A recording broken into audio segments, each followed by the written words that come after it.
Power Electronics and Instrumentation. So this is lecture number 16 on module number 5. So in previous class we were discussing about the strain gauges. We were discussing about how the resistive transducers can be built to measure the stress or strain or the pressure or the force applied. Okay. In the previous class we have discussed about the bonded and the unbonded resistance wire strain gauge, and in that we have also derived an equation for the gauge factor, right? So today we will start with the one more transducer, resistance transducer, called as a resistance thermometer.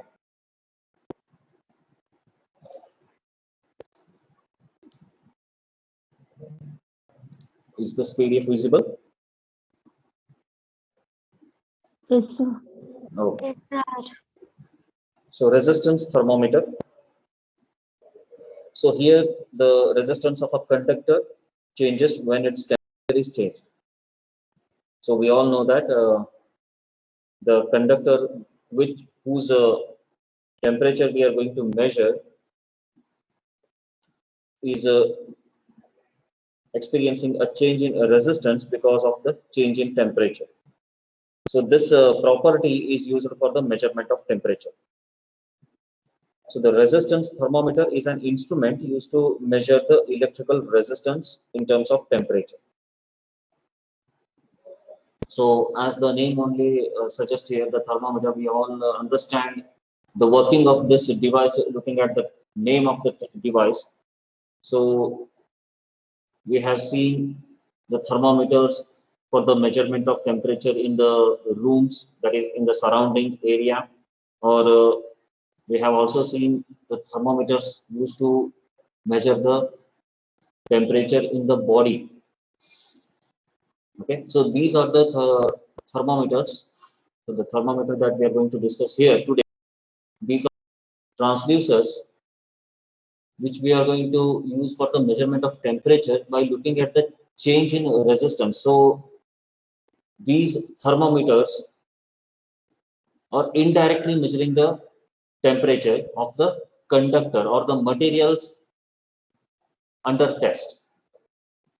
So whose material we are going to measure the change in temperature, so that conductor or that material's resistance we are going to measure, and indirectly we are going to calculate or determine the change in temperature. Okay, so the main part in this instrument is it's a sensing element.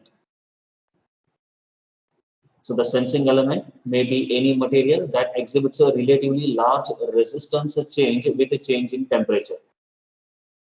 Also, the material used should be stable in its characteristics. So we all know that the conductor is having its own resistance. Okay, so if the conductor is having the large movement of electrons, then there is a large movement of current in that conductor, which means there is a less resistance. We all understand this, right? So if it is having more resistance, if the conductor, if the material is having more resistance, then there is no any movement of electrons, hence there is a less movement of current. So using this principle, we are going to determine the change in temperature. As the temperature rises, okay, of that material, so there is a increase in the movement of these electrons, hence there is an increase in the current flow in that conductor or that material, hence the resistance decreases. Okay, so the sensing element may be any material that exhibits a relatively large resistance change with the change in temperature. So here we are designing these resistance thermometer transducers. So to build these devices, we need some sensing element which is having good sensitivity to the change in temperature. Okay, so we need to find those kind of materials which exhibits a relatively large resistance change with change in temperature. Also, the material used should be stable in its characteristics. We always require the materials which are exhibiting the linear characteristics. So we all understand that why it is important to have the linear characteristics in the materials that we are choosing. So as the temperature rises, there is a change in the resistance linearly. If it is non-linear, then it is very hard to determine the resistance change and also to determine the change in temperature.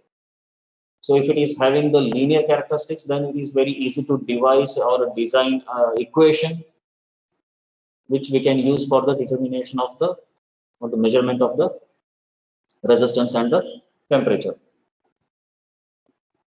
So another desirable characteristics for a sensing element is a linear change in resistance with change in temperature.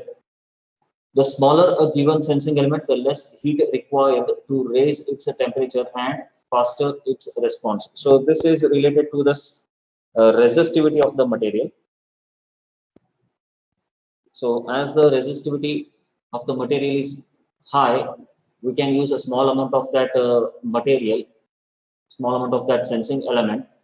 So the size will be automatically small and we can use that in any of the fields and any applications.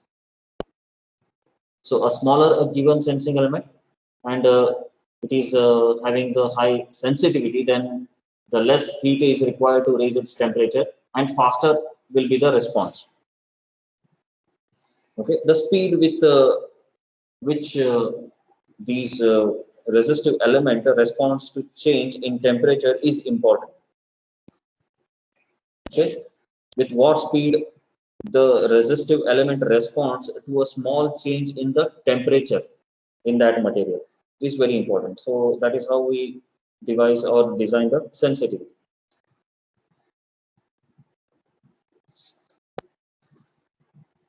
So platinum, nickel, and copper are the metals most commonly used to measure the temperature. Among these, the platinum is the most commonly used because that is having high linearity compared to the other materials.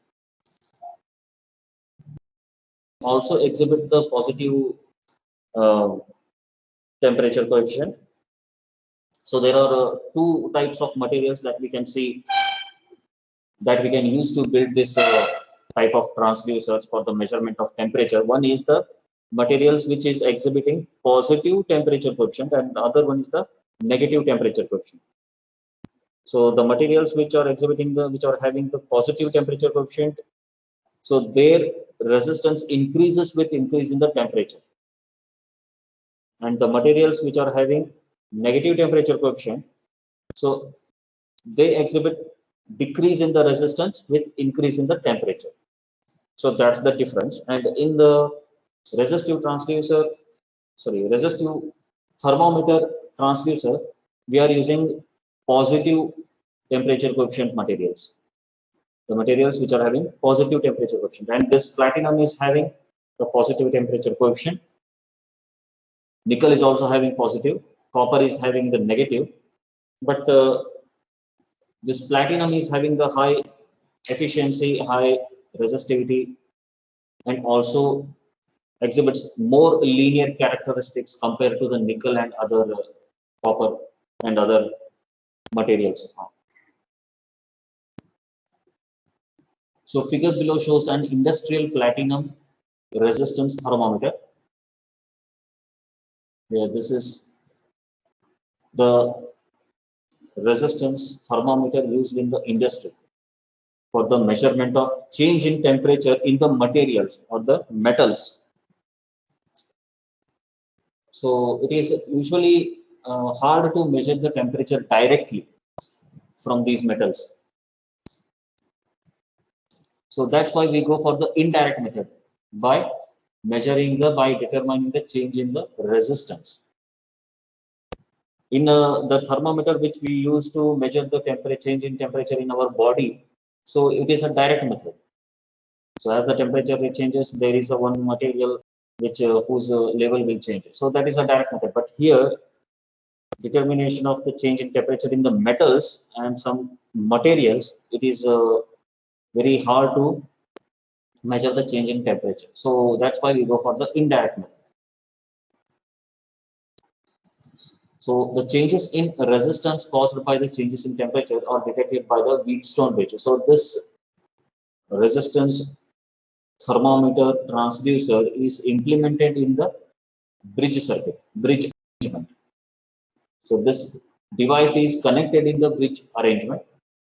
So this arrangement we can easily find out the resistance of the change in the resistance of this device.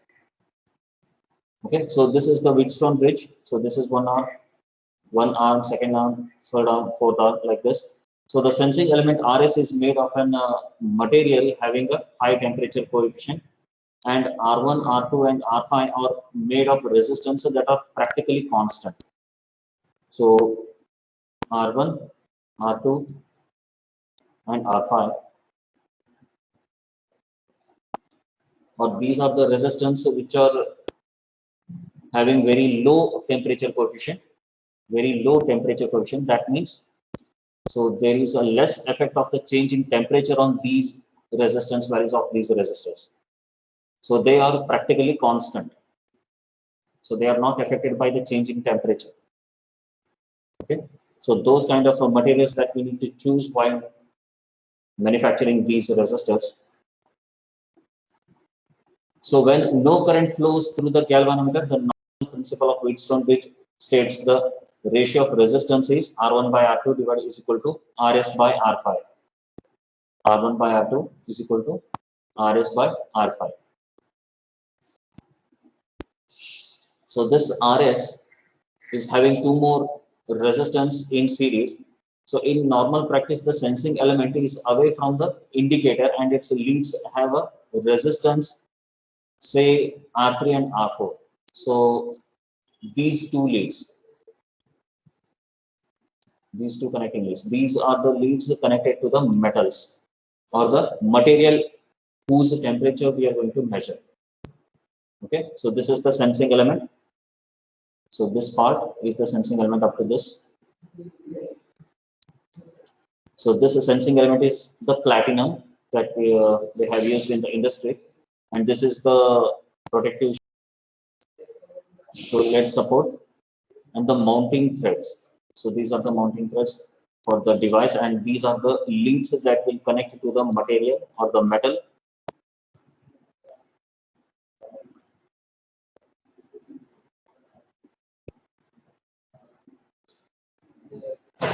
So the sensing element is away from the indicator and its leads have a resistance. So these leads is also having their own internal resistance, and these resistance are represented by R3 and R4. We have actually connected this device in the third arm of this Wheatstone bridge, but these internal resistance of these leads is also that much amount that we cannot ignore these values while during the calculation. So we have also included these resistance of the connecting leads R3 and R4. So the equation becomes R1 by R2 is equal to RS in series with R3 and R4. So that this becomes R3 plus RS plus R4 divided by R5. So now if resistance RS changes, balance cannot be maintained and the galvanometer shows a deflection which can be calibrated to give a suitable temperature scale. So depending on the material that we have used to build this device, this transducer, so according to the material used, we can design a different type of scale. Okay, so the scale will be having a different range, which depends on the material that we have used as a sensing element. Okay.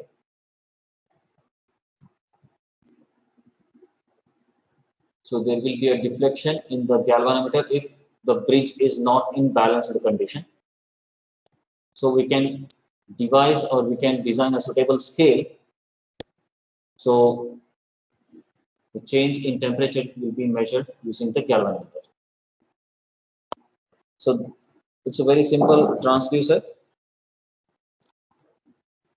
which is implemented in the simple Wheatstone bridge.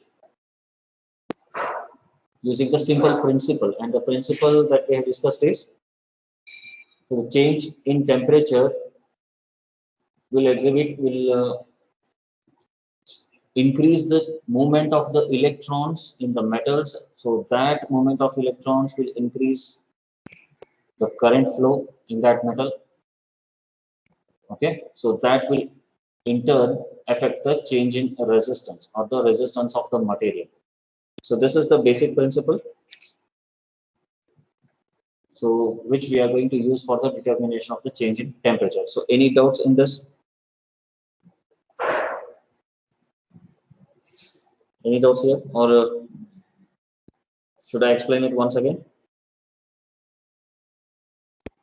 Once again, Okay.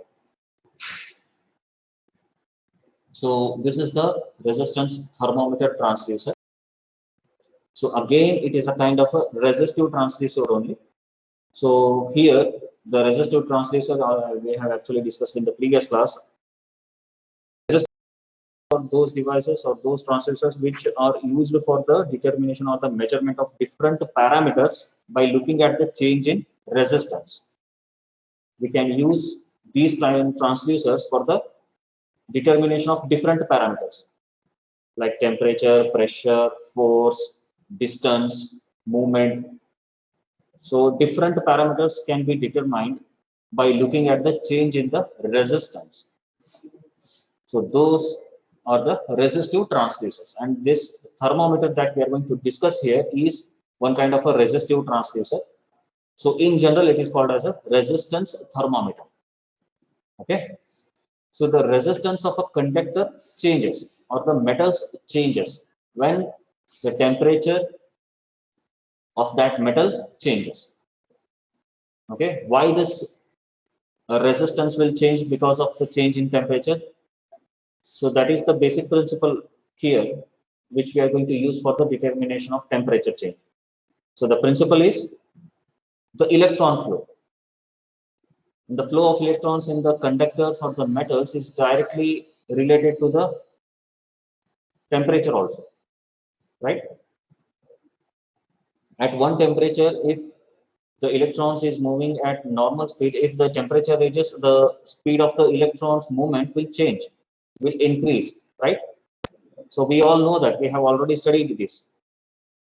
So temperature, if it increases, so the movement of electrons will also increase. And the movement of electrons is nothing but the current, right? So the current will also increase. So thereby it will reduce the resistance. Reduce resistance of that conductor, of that material, of that metal, right? So this is the basic principle we are going to use here for the design of this transducer. Okay. So the resistance of thermometer is an instrument used to measure electrical resistance in terms of temperature. So this is an instrument used to measure the electrical resistance. So the sensing element that we are using here is basically giving the output in terms of electrical resistance, and then we are later converting that into the temperature. Okay. So the main part in this instrument is it's a sensing element. So we need to choose this sensing element very carefully, and the things that we should keep in mind while choosing the sensing element are the resistivity, its sensitivity, and a kind of material. A kind of material in the sense there are two kinds of material. One is the materials which are having positive temperature coefficient, and the other one is the negative temperature coefficient. Okay, so depending on that, we will get a different output. So the sensing element may be any material that exhibits a relatively large resistance change with a change in temperature. You can use any material, but the only thing is these parameters: what kind of material it is, and what is its resistivity, what is its sensitivity. Okay. Also, the material used should be stable in its characteristics. That means linearity. So another desirable characteristics for a sensing element is resistance with a change in temperature. and it should be having a higher resistivity so that only small amount of element we can use in our transducer device, and so that the size of the transducer will itself reduce. Okay, the smaller size of this transducer, so we can effectively use that in different fields, in different applications. Okay, so the less heat required to raise its temperature and faster will be the response. As the size will be smaller, one more advantage is the response will be faster and the heat required to raise its temperature will be less. Now, coming to the different materials that we can use. So here the most widely used are the platinum, nickel and copper. But among these, platinum is the most widely used element for the design of this transducers. So this is the element that we are using most widely for the sensing element part. We can also use gold and silver.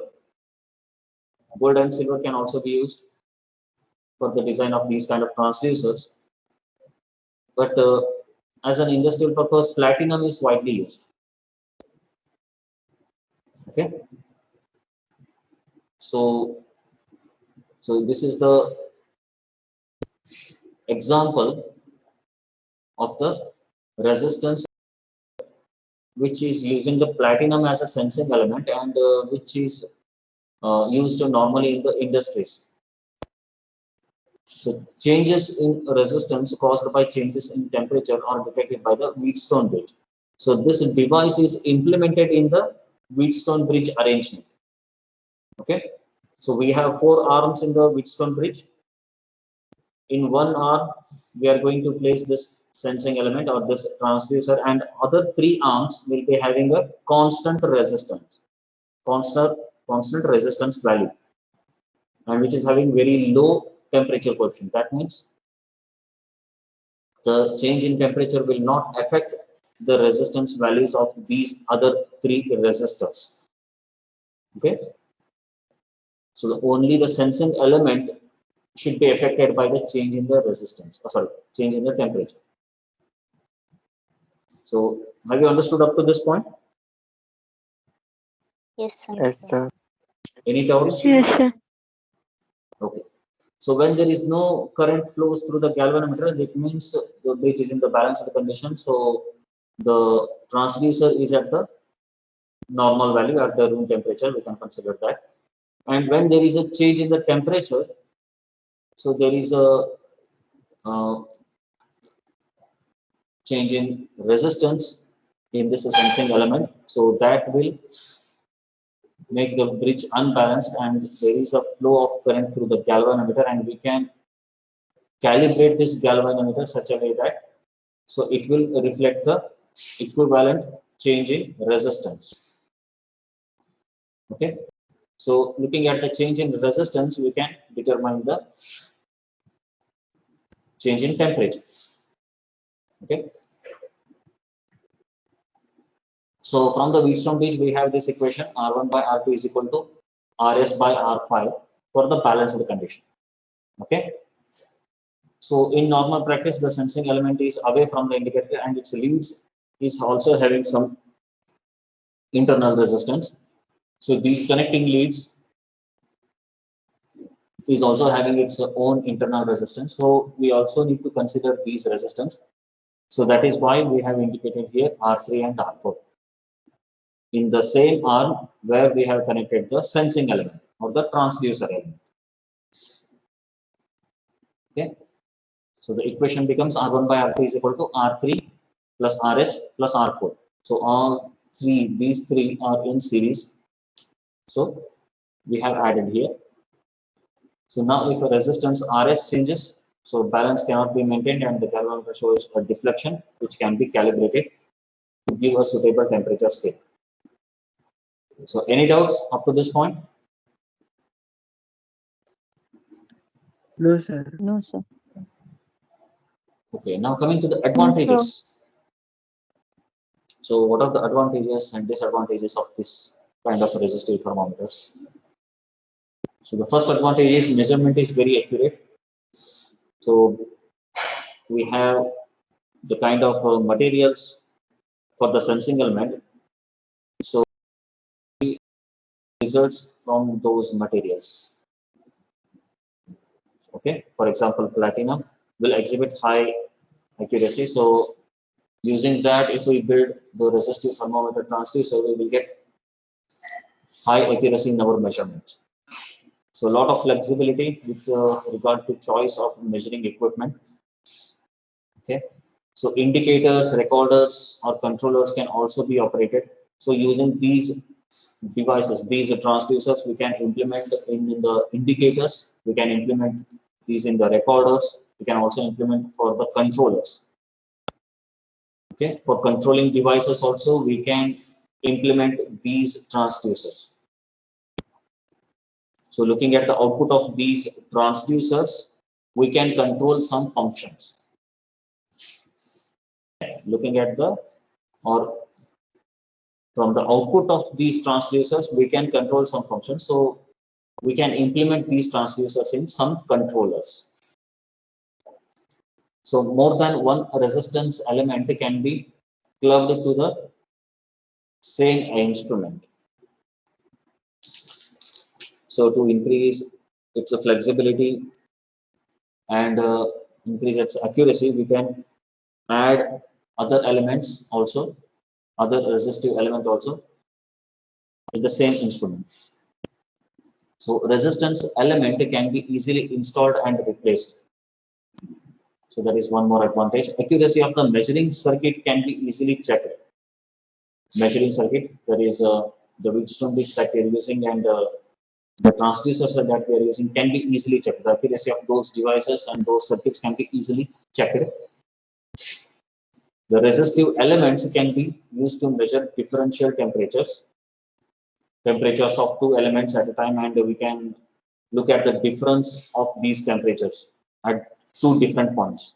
Okay, so that is also can be performed using these resistive elements. Resistance thermometers have a wide working range without loss of accuracy. So as I said, the stability is high in these kind of transducers, and for the platinum it is kind of a linear in nature, and for the nickel this is the graph that we can get, and for the copper this is the graph. The graph is not given in the textbook, but this is for platinum, this is for nickel, this is for copper. So you can see here, this is temperature, and this is here we have this change in the values of these internal resistance of these values. So you can see the platinum will exhibit approximately linear characteristics with the change in temperature, whereas the nickel, so it loses its linearity as the temperature rises, and the copper is also normally uh, nearer to this linear characteristics. Okay, so resistance thermometer can be used for the wide range of the temperatures, and they are best suited for remote indication. We can implement the transducer here, but by connecting leads, and we can display at the far distance, display the result at the far distance. So resistive element response time is of the order 2 to 10 seconds. So you can see here, this is normally uh, fast response compared to the other devices for the measurement temperature. Okay, small size of the resistive element because of the materials that we have, no necessity of temperature compensation, and this is stability of performance over long periods of time. So we don't need the temperature compensation because of the high resistivity materials, and stability of performance over long periods of time. So these devices like these elements like platinum, nickel, these can withstand high temperatures for long time. Okay, So that is one advantage here. So looking at the limitations, high cost, so platinum, gold, silver, so these are all of high cost. So need for bridge circuit and power supply. Okay. So we have seen that these transducers are implemented using the bridge circuit, normally a Wheatstone bridge. So we need to have these bridge circuits, and for the bridge circuit, we need to also provide the power externally, and possibility of self-heating of these transducers, and large bulk size compared to the thermocouple. Thermocouple is another device, another transducer for the measurement of temperature.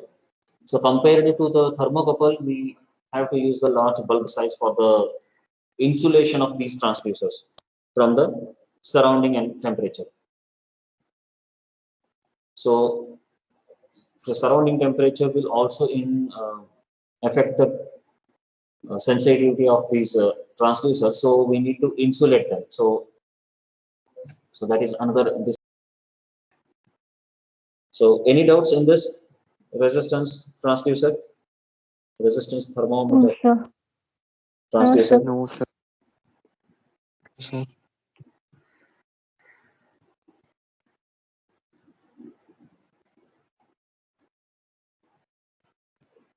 Okay. So the next is thermistor. Have you heard about this device, thermistor, before? Have you heard about this device? Have you heard about the name at least? Yes, sir. Yes, sir. Yes, sir. Yes, sir. Thermally sensitive resistor. Thermistor is a short name of the thermally sensitive resistor. It is a kind of a resistor itself. Okay, a special kind of a resistor, you can say. So this is also a material or a device or a transducer which is used for the measurement of the temperature. Okay, this is again depends on the or works on the resistance principle. So the electrical resistance of most materials changes with the temperature, and these materials are itself used to build these special resistors. So we call that as a thermistors. So the materials, some materials, their electrical resistance will change because of the changing temperature. So thermistor, which is normally taken from thermally sensitive resistor, or non-metallic resistors. So these are a kind of alloys or a mixture of, sorry, here it is given, made of mixtures of metallic oxides such as manganese, nickel, cobalt, copper, and uranium. So these are the materials that is normally used for the building of this kind of materials, thermistors. So metallic oxides of manganese and uranium. So these are nothing but the semiconductors, kind of a semiconductor materials. Okay, so thermistors are usually semiconductor materials, and they are developed using the metallic oxides of these manganese, nickel, cobalt, copper, and uranium. And these thermistors are having a negative temperature coefficient. Negative temperature coefficient, which means the resistance will decrease with rise in temperature. We have one more type, that is a positive temperature coefficient, which exhibits the increase in resistance with increase in temperature. But the materials, these materials exhibit the negative temperature coefficient. So the resistance at a room temperature, normally taken as a 25 degrees Celsius, for typical commercial units ranges from 100 ohm to 10 mega ohm. Okay, so for these kind of materials, if we build the thermistor using these materials, these elements, so you will get a thermistor which is having the resistance of 100 ohm to 10 mega ohm at this room temperature. So they are suitable for use only up to about 800 degrees Celsius. For higher temperature, we need to use other materials or go for the other devices, other transducers. And the resistance at room temperature may decrease by 5% for each 1 degree Celsius rise in temperature. So that is the sensitivity that we will get from these materials. So as there is a change in 1 degree Celsius in temperature, so we will get a decrease of 5% of resistance of that material. Just by 1 degree Celsius, you will get decrease of 5% in the resistance. So this high sensitivity makes the thermistor extremely useful. This high sensitivity that we have seen here makes the thermistor extremely useful. Smallest thermistors are made in the form of beads used for measuring the temperature of liquids. So these thermistors are available in different sizes and different shapes. Different shapes in the sense they can be developed in bead types of beads, in type of rods, in disc type, and in washer type, and others also. So normally we go for the beads which is having the smallest size compared to other types of thermistors.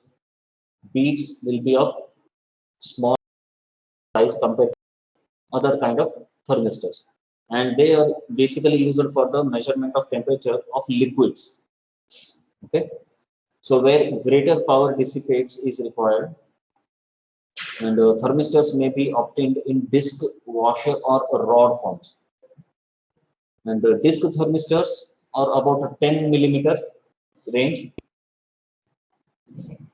in diameter, are normally used for the temperature control. Disc. So let me show the diagram. Okay, here. So this is the bead type. Is it visible? Yes, sir. So this is a bead type. So just like the button, the shirt button. So, but it is, will be more small compared to the button. So it is a bead type which can be used for the measurement of temperature in liquids. So these are the disk type, normal disk, your computer hard disk like type, and these are the rod type, and these are the washer type, which is having a hole in the center, so that can be mounted to the wall or to the surface permanently. Okay. So depending on the application and depending on the usage, we can use a different kind of thermistors.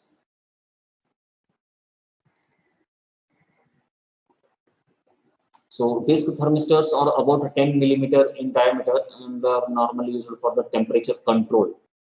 So output of these thermistors are used for the control operation.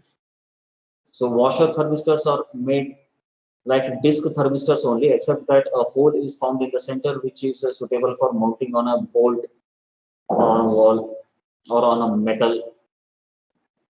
So the advantages of rod thermistors. We have a rod type also. So advantages of rod thermistors is the ability to produce high resistance units with high power handling capability. So among these kind of resistors, rod thermistors are widely used for the because of this high resistance units, and which is also flexible for the implementation and usage. Thermistors can be connected in series or parallel combination. So there is no any compulsion that they should be connected in the bridge circuit only. Thermistors are chemically stable and can be used in nuclear environments also. So this is one more advantage you can quote here. So thermistors are chemically stable, so we can use in environments where chemical reactions will keep happening. So in the nuclear environments, we can use these thermistors. So thermistor is one arm of